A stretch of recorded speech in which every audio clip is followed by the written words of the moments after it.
एक लड़की, 20 साल की लड़की, जब यह लड़की 14-15 साल की थी, उसकी मां का देहांत हो गया। लड़की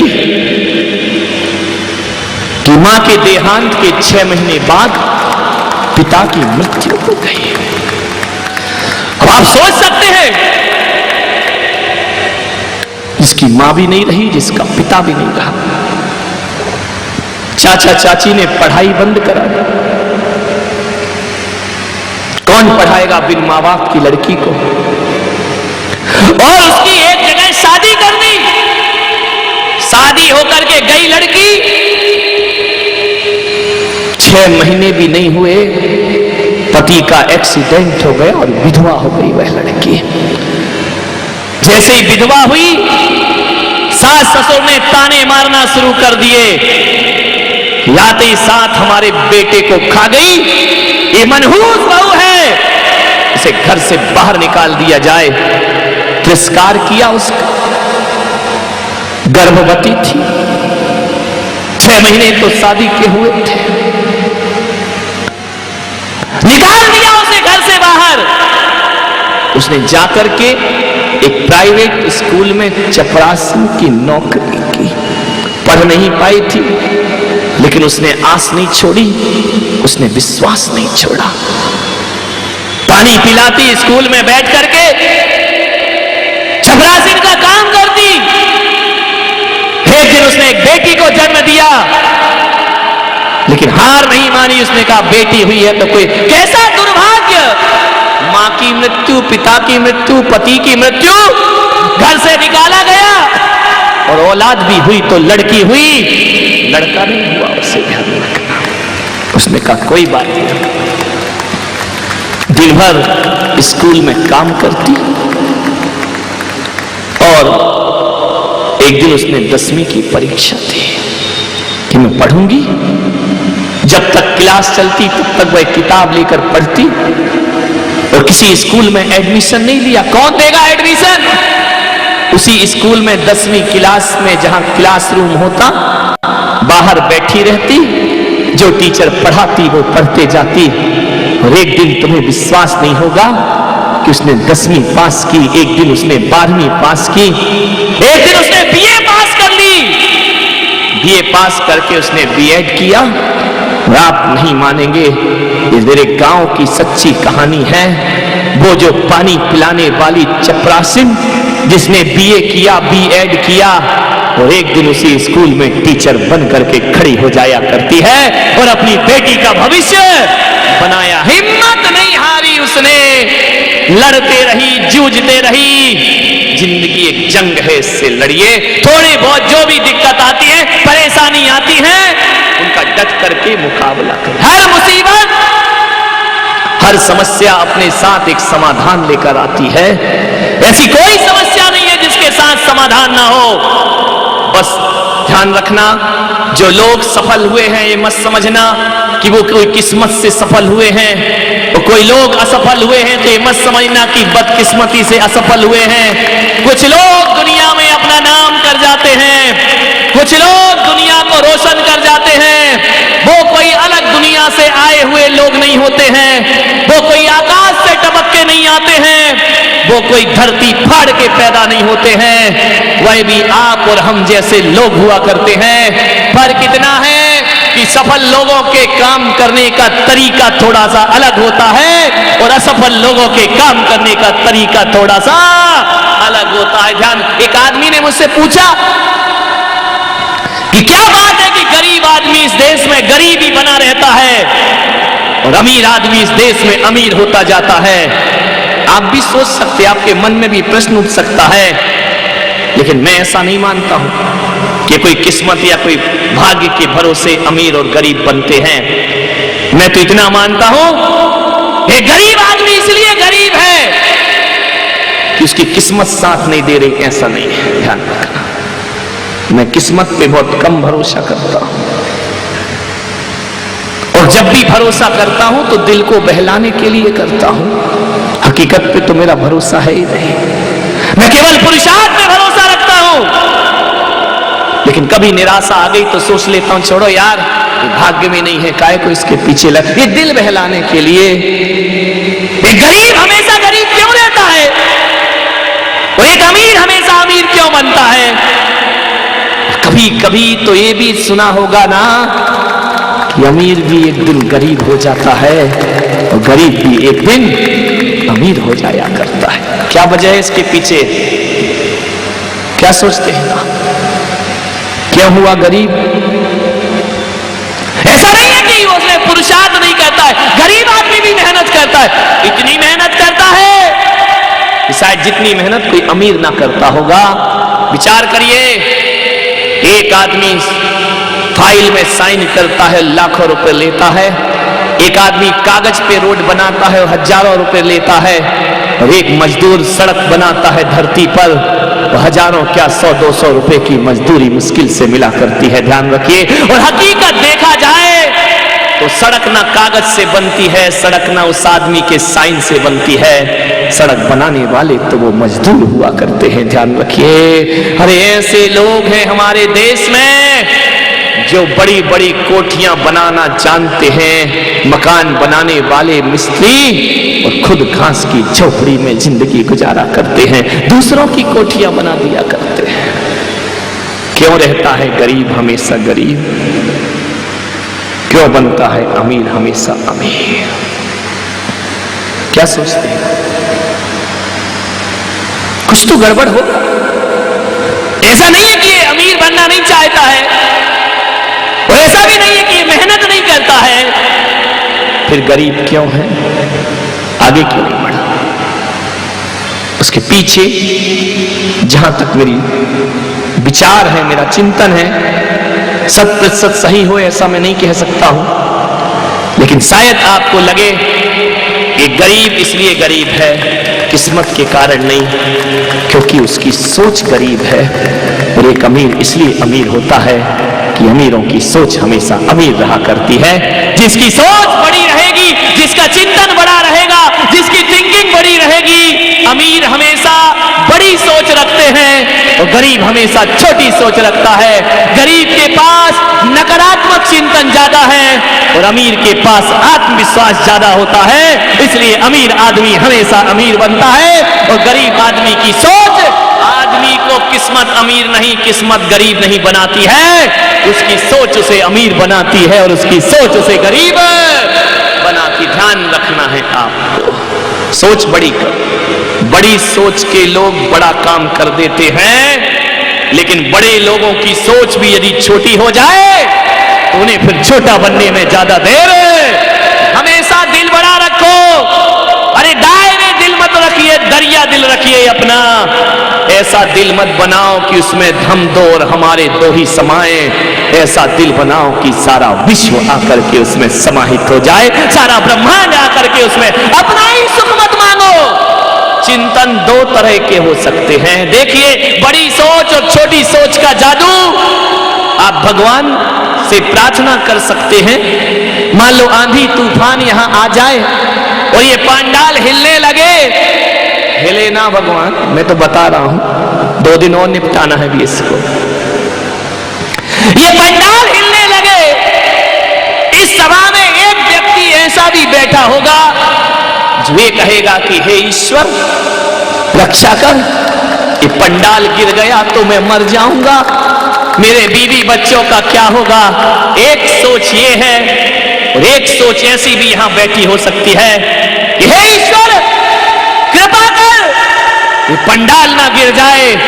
यदि ये पंडाल गिर गया तो हजारों लोग मौत के घाट उतर जाएंगे, इनको जीवन बख्श दे। ध्यान रखना, एक प्रार्थना की गई अपने लिए, एक प्रार्थना की गई सबके लिए। बताइए किसकी सोच बड़ी है, अपने लिए वाले की या सबके लिए?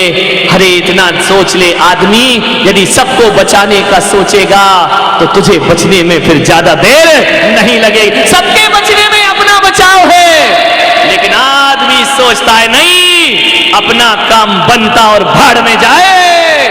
आग लेकर हाथ में पगले जलाता है किसे, आग लेकर हाथ में पगले जलाता है किसे।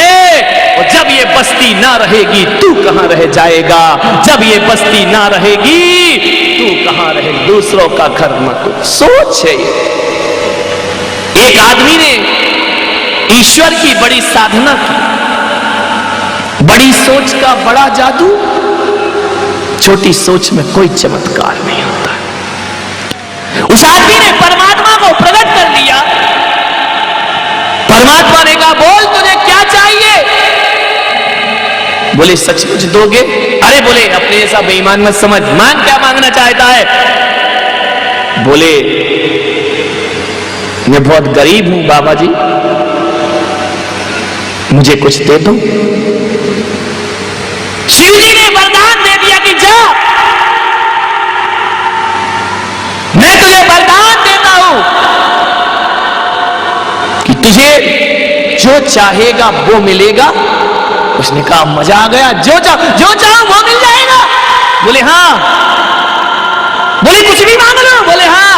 सोच ले जो चाहे वो मिलेगा, लेकिन एक बात ध्यान रखना, तेरे पड़ोसी को डबल मिलेगा।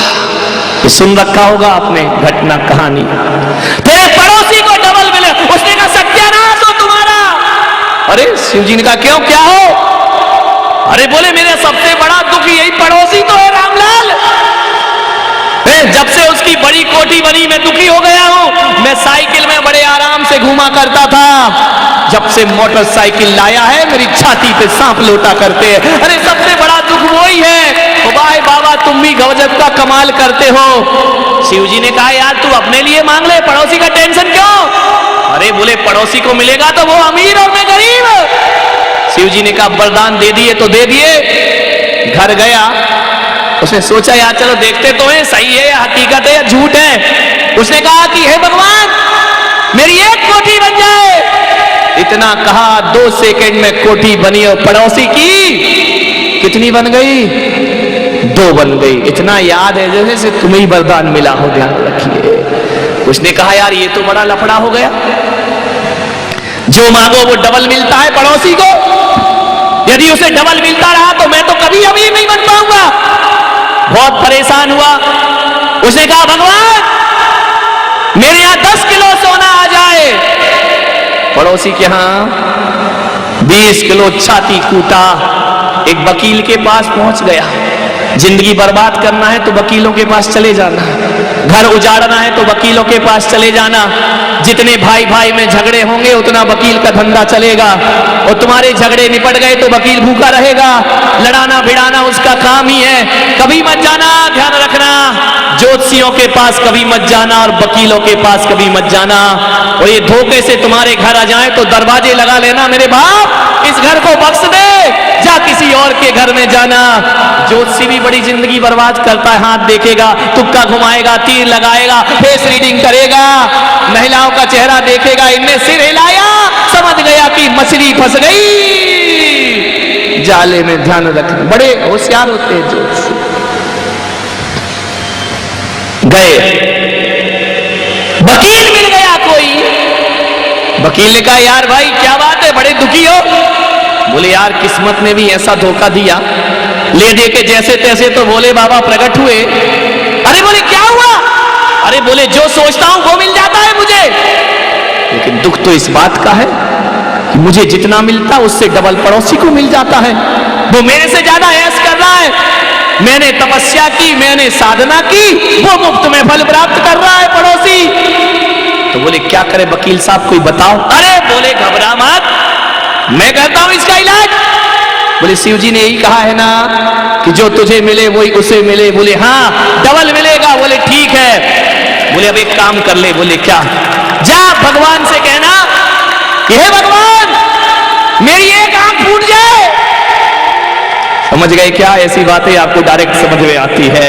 हे ईश्वर मेरी एक आंख फोड़ दे। इधर एक फूटी पड़ोसी की, क्योंकि हर चीज डबल ही होना है। वकील ने कहा आया मजा। अरे बोले आ गया मजा। देखो आदमी दूसरों की बर्बादी में अपनी बर्बादी भी स्वीकार कर लिया करता है, ध्यान रखिए। अब बोले अब क्या करूं?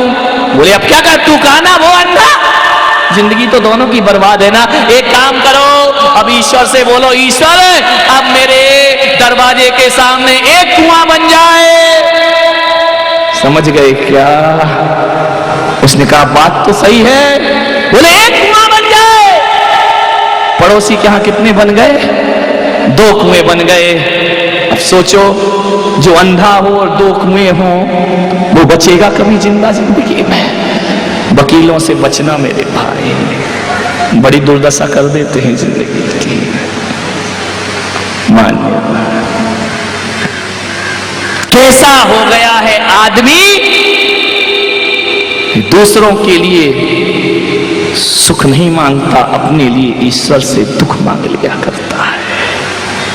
नहीं मेरे भाई, सफलताएं प्राप्त करना है, जीवन में ऊपर उठो, खूब ऊपर उठो। एक बात ध्यान रखना, किसी की छाती पे पैर रख के कभी ऊपर मत उठना। अरे भाई, जिंदगी को सफल करना है तो मछली की तरह बनो। कभी समुद्र में मछलियों को देखना, केकड़ा मत बनना, मछली बनना। केकड़ा किसी को ऊपर उठता हुआ नहीं देख सकता है। मछली को देखना, कभी डॉल्फिन को देखना, कभी समुद्र की मछलियों को देखना। मछली आती है, लहरों में तैरती है, और कोई रुकावट आती है तो जंप लगा के चली जाती है, लेकिन उस रुकावट को ना तोड़ती है ना मोड़ती है, उसे क्षति नहीं पहुंचाती है। अरे जंप लगाती है और छलांग मार करके मछली लहरों से लड़ते हुए आगे पहुंच जाया करती है। ये दुनिया है, ज्यादा स्लो चलोगे तो कुछ नहीं होगा। अरे जंप लगाना, लेकिन दूसरों को धक्के मार करके आगे कभी नहीं बढ़ना। वरना एक केकड़ा, अमेरिका में केकड़ा सम्मेलन हुआ, ना जाने कैसे कैसे सम्मेलन हो जाते हैं, सारे देश से केकड़े बुलाए गए। भारत ने कहा हम भी आएंगे, अमेरिका ने कहा मोस्ट वेलकम। दिल्ली के एयरपोर्ट पर सारी दुनिया के केकड़े इकट्ठे किए गए। चाइना का केकड़ा, जापान का केकड़ा, रूस का केकड़ा, पाकिस्तान का केकड़ा। बोले इंडियन केकड़े भी जाएंगे। सारी बास्केट रखी हुई है, सब पे ढक्कन बंद है। भारत से मुल्ला नसरुद्दीन केकड़ा लेकर के गया, उसने अपनी बास्केट के ढक्कन नहीं लगाए। सारे केकड़े प्लेन में रखे गए, अमेरिका की ओर जा रहे हैं। लोगों ने देखा कि एक बास्केट, एक टोकरी का ढक्कन खुला है। प्लेन में कहा गया इसे बंद करो। मुल्ला ने कहा चिंता मत करो, चलने दो। बोले पागल, 24 घंटे का सफर है, ये केकड़े रखे, कोई ट्रेन नहीं है कि चेन खींची और रुक गई गाड़ी। अरे एक आध केकड़ा निकल गया, किसी को काट लिया, भगदड़ मच गई, प्लेन क्रैश हो जाएगा। मुल्ला ने कहा बिल्कुल नहीं होगा, ये हिंदुस्तान के केकड़े हैं। बोले यार ये जानवर है, इसके चक्कर में मतलब इसके बंद कर दे। बोले बिल्कुल बंद नहीं होगा, ये दूसरे देशों के केकड़े बंद रहने दो। यही पहचान है भारतीय केकड़ों की कि ये कोई नुकसान नहीं पहुंचाएंगे। बोले मतलब क्या है? बोले अमेरिका के एयरपोर्ट पर मतलब समझाऊंगा। प्लेन पहुंचा, लैंड किया अमेरिका के एयरपोर्ट पर। लोगों ने पूछा यार जानवरों की इतनी गारंटी, हम तो आदमी की नहीं ले सकते हैं। मुल्ला ने कहा मैं हिंदुस्तानियों की गारंटी ले सकता हूं। बोले मामला क्या है? बोले मुझे मालूम है हिंदुस्तानी केकड़े बड़े खतरनाक हैं, ये टोकरी के अंदर हैं। जब कोई एक केकड़ा टोकरी से ऊपर चढ़ता है, दूसरा केकड़ा देखता तू ऊपर जा रहा है, अरे टांग पकड़ के नीचे खींच देता, नीचे बैठ, मेरे रहते हुए तू ऊपर कैसे उठ जाएगा। अरे एक भी केकड़ा बाहर नहीं निकलेगा, क्योंकि एक निकलता है तो 4 टांग पकड़ के उसे नीचे पटक देते। ध्यान रखना, केकड़े की जिंदगी मत बनाइए। आज समाज में यही हो रहा है, एक व्यक्ति अच्छा काम करता है तो 4 टांग खींचने को तैयार खड़े। अच्छाई नहीं मिलती है। ये चातुर्मास कमेटी इतनी मेहनत कर रही है, अच्छाई थोड़ी 2-4 केकड़े लगे हैं, टांग खींचो नीचे पटको, टांग खींचे नीचे पटको। चिंता मत करो, मैं हूं ना, ध्यान रखना। हमारी भी बड़ी टांग खिंचाई होती है, ओलंपिक गेम चल रहे हैं, अभी तक स्वर्ण में गोल्ड मेडल नहीं मिला। मिला क्या इंडिया को इस बार? अभी मिला है क्या? नहीं मिला। और उम्मीद है क्या? क्या गर्व से कह रहे नहीं है, शर्म आना चाहिए। ये मिल सकता है, पहले मिला है भारत को गोल्ड मेडल।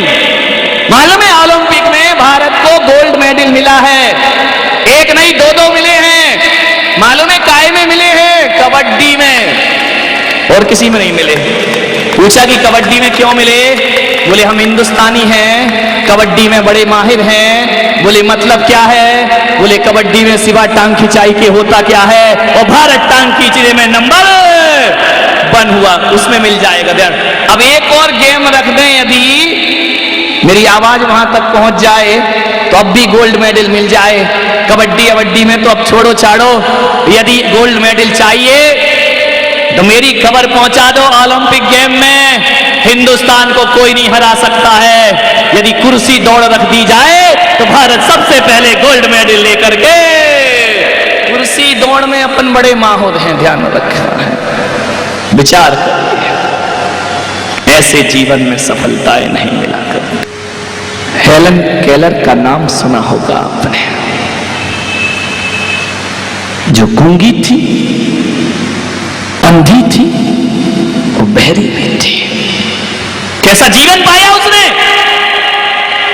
सालिवान उसकी टीचर थी,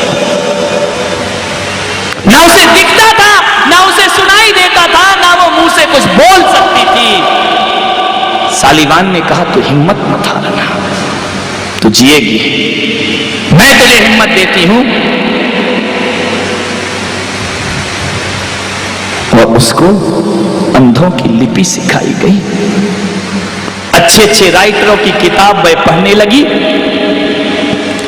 जीने की एक आस जगी उसके भीतर। और आप विश्वास नहीं करेंगे, जब उसने अच्छे अच्छे राइटरों की किताब का अध्ययन किया और अपने भीतर की प्रज्ञा चक्षु को देखा, आप विश्वास न करेंगे कि हेलन केलर जब लिखते समय साहित्य में प्रकृति का वर्णन करती थी ना, शायद ऐसा वर्णन तो आंख वाले भी ना कर पाते होंगे। देश की सबसे बड़ी लेखिका बनी, पूरे विश्व में जिसे सबसे बड़ा अवार्ड मिला, किसको मिला? जो गूंगी है, अंधी है, बहरी है। ध्यान रखिए, हिम्मत रखो थोड़ी सी। आपको मालूम है हमारी समाज में एक ऐसा व्यक्ति जो दुनिया नहीं देख पाता है, गरीब घर में पैदा हुआ। रविंद्र जैन के स्वर यदि गूंज जाए तो फिल्मों में ही नहीं, आज घर घर में टीवी पहुंचा दी है। तो रामायण में अपना संगीत देकर के रविंद्र जैन ने वह किया है जो आंख वाले लोग ने गोमटेश्वर बाहुबली का वर्णन हम आंखों से नहीं कर पाते, जो नेत्रहीन होकर के वह कर दिया करते हैं। मैं तो देश से ये कहता हूं कि भारत रत्न का अवार्ड जो देते हो आप, अरे असली भारत रत्न के अवार्ड के कोई पात्र हैं तो ऐसे लोग हैं जिनकी आंखें नहीं, कान नहीं, फिर भी भारत का नाम रोशन किया करते हैं। ध्यान रखिए, यदि मेरे बस में होता तो सबसे पहले भारत रत्न का अवार्ड यदि किसी को देता तो आज के युग में रविंद्र जैन को देता, कि नेत्रहीन होने के बाद भी उस व्यक्ति ने जीवन की वो ऊंचाइयां चढ़ी कि मंच पर बैठे बैठे जो गीत लिख दिया करते हैं। ध्यान रखिए, और ऐसा वर्णन प्रकृति का होता है, शायद ही कोई कवि ऐसा वर्णन कर पाए। सफलताएं उन्हें मिला करती हैं अपने जीवन में। बहुत सारे ऐसे उदाहरण हैं जीवन में जिन्हें देख करके हम अपने जीवन को सफल बना सकते हैं, जिन्हें हम सफलता की मंजिलों को चढ़ सकते हैं। बस 2-3 बातें मैंने बताई। रूप रंग से कोई सफल नहीं होता है, 15% चेहरे का महत्व होता है, ध्यान रखिए। बाकी सारा महत्व तो अपने गुणों का, योग्यताओं का जीवन में हुआ करता है। एक डॉक्टर को मैं जानता हूं, बिल्कुल काला, अमावस की रात से भी ज्यादा काला। और काला तो काला, चेचक के दाग थे उसके। मैंने देखा कि उस आदमी ने, जब उसकी शादी हुई, बहुत खूबसूरत लड़की से उसकी शादी हुई। जब उसकी शादी के पार्टी में लोग पहुंचे तो उसकी पत्नी को देखा, इतनी सुंदर। पूछा कि मैडम, क्या आपने सेकेंड मैरिज की है? क्योंकि ऐसा आइटम तो सेकेंड वालों को ही मिलता है। जानते हो उस लड़की ने क्या? नहीं, ये मेरी पहली मैरिज ही नहीं, मेरी जिंदगी का पहला प्यार भी यही है। मैंने लव मैरिज की है, माँ बाप के कहने से नहीं की है, मैंने स्वेच्छा से इसे चुना है। लोग देखते, नजरें झुकाते चले जाते। वो समझ तो गई कि ये कहना क्या चाहते हैं। उसने कहा, तुम यही चाहते हो ना कि ये काला है, इसके चेचक के दाग हैं। न मैंने इसके तन को देखा है, न इसके दागों को देखा है, मैंने तो इसके सुंदर मन से प्यार किया है कि इतना सुंदर है, मन से इतना पवित्र है कि शायद गोरी चमड़ी के लड़के में वो बात नहीं होगी जो बात इसमें हुआ करती है। ध्यान रखिए। पूछा कि फिर भी आप इतना तो देखो। वो लड़की कोई साधारण नहीं थी, वो डॉक्टर लड़की थी। ध्यान रखना। जब उसके पति से पूछा गया कि आप बताइए अपने जीवन के सौंदर्य के बारे में आप क्या कहना चाहते हैं, उसने कहा कि जब मैं छोटा था तो हर कोई मुझे कालू कालू कह के बुलाता था। जहां से निकल जाए, क्यों रे कालिया, कहां गए, क्यों कालू, तुमको नहीं बोल रहा हूं,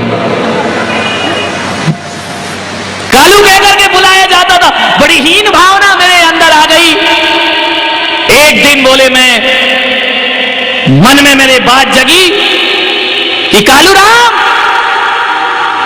तू अपना रंग तो नहीं बदल सकता, ये अपने हाथ में नहीं है, लेकिन जो मेरी हंसी उड़ाते हैं, जो मेरा मजाक बनाते हैं, अरे मैं अपना रंग तो नहीं बदल सकता, लेकिन एक चुनौती स्वीकार करता हूं कि मैं चेहरे का रंग भले ना बदल पाऊं, लेकिन जीने का ढंग बदल सकता हूं। और जीने का ढंग बदल गया तो जीने के ढंग के आगे फिर किसी रंग की जरूरत नहीं पड़ा करती है। और मैंने कहा, मैं जीने का ढंग बदलूंगा। मैंने बहुत मन लगाकर पढ़ाई की, बहुत मेहनत की, बहुत परिश्रम किया। और ध्यान रखना, मैंने ये सोचा अपने जीवन में कि आदमी रूप रंग से ऊपर नहीं उठता है, आदमी तो जीने के ढंग से जीवन में ऊंचाइयों को प्राप्त किया करता है। और आज मैं इस शहर का सबसे बड़ा डॉक्टर बनकर के खड़ा हो गया हूं। मैंने रूप रंग को अपनी सफलता में कभी आड़े नहीं आने दिया, मैंने शरीर के बल को कभी आड़े नहीं आने दिया। रूप रंग पर मत जाओ, ध्यान रखो। रविंद्र जैन कोई ज्यादा खूबसूरत आदमी नहीं है। मदर टेरेसा कोई बड़ी सुंदर थी क्या? कोई खास सुंदर नहीं थी। ध्यान रखना। नेल्सन मंडेला कोई बहुत खूबसूरत लोग थे क्या? ये विचार करिए। अब्दुल कलाम बड़े सुंदर हैं क्या? कभी देखना बालों के स्टाइल। राष्ट्रपति बने थे उस समय उन्हें यही था कि सिक्योरिटी क्या होती है, कहीं भी जाना कहीं भी आना। लेकिन ध्यान रखना, जीवन की ऊंचाइयां कपड़ों के पहनने से नहीं, जीवन की ऊंचाइयां रूप रंग से या हेयर स्टाइल से नहीं मिला करती हैं। जीने का जो ढंग बदल लेता है, सारी दुनिया उसे प्रणाम करने लगती है, सारी दुनिया उसके पीछे भागने लगती है।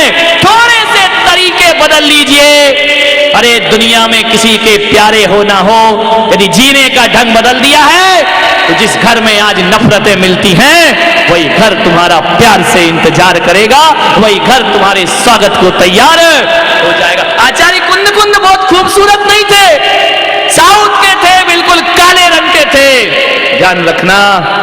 लेकिन फिर भी आज ये जैन धर्म कहता है कि मंगलम भगवान वीरो, मंगलम गौतमो गणी, मंगलम कुंद कुंदाद्यो जैन धर्मोस्तु। मंगलम, जीवन के कृत्य अच्छे हों। मान्यवर, समय आपका हो रहा है, अपनी बात को समेटता हूं। सफलता का राज इतना ही है कि काम करने के थोड़े अंदाज बदलो, रंग बदलो।